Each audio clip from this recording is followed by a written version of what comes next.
ఛత్తీస్గఢ్లో జరిగిన ఎన్కౌంటర్ కి నిరసనగా 5 రాష్ట్రాల్లో సోమవారం బంద్ కి మావోయిస్టులు పిలుపునిచ్చిన నేపథ్యంలో తెలంగాణ పోలీసులు హై అలర్ట్ ప్రకటించారు. మావోయిస్టుల ఇలాకా దండకారణ్యానికి ఆనుకుని ఉన్న భద్రాచలం ఏజెన్సీతో పాటు ఉమ్మడి వరంగల్ జిల్లాల్లో పోలీసులు డేగ కన్నేసిన నిఘాని తీవ్రతరం చేశారు.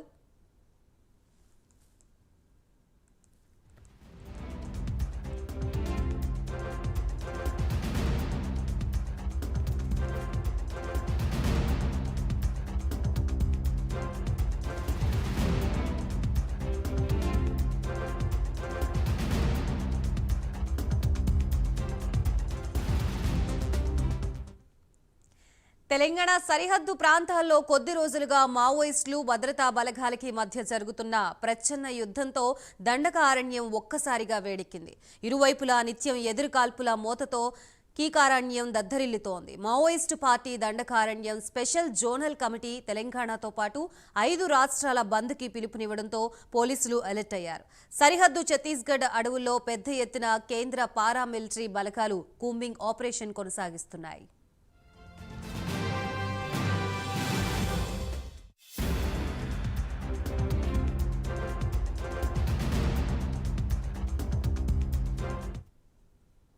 మరోవైపు మావోయిస్టులు తమ ఉనికిని చాటుకునేందుకు తెలంగాణలో ప్రవేశించి ఏదైనా ఘటనలకి పాల్పడే ప్రమాదం ఉందన్న అనుమానాలతో పోలీసులు అలర్ట్ అయ్యారు.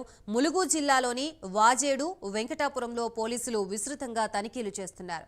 మారుమూల ప్రాంతాల్లో కాంట్రాక్టు పనులు నిర్వహిస్తున్న జేసీబీలు, లారీలు, టిప్పర్లని పోలీసు స్టేషన్లకు తరలించారు. మావోయిస్టుల టార్గెట్స్ ని, కాంట్రాక్టర్లని పోలీసులు అప్రమత్తం చేశారు. భద్రాచలం ఏజెన్సీలో కూడా పోలీసులు ముమ్మర తనిఖీలు చేపట్టారు.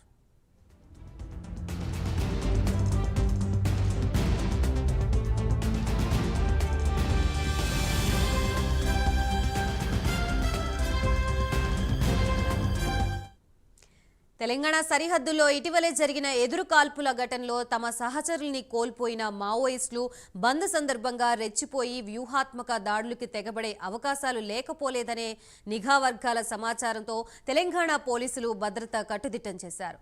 మావోయిస్టుల టార్గెట్లో ఉన్న నేతల్ని సురక్షిత ప్రాంతాలకు వెళ్లిపోవాల్సిందిగా పోలీసులు మౌఖిక ఆదేశాలు జారీ చేశారు. భద్రాచలం నుంచి ఏజెన్సీ ప్రాంతాలకు రాత్రిపూట బస్సు సర్వీసుల్ని నిలిపివేశారు.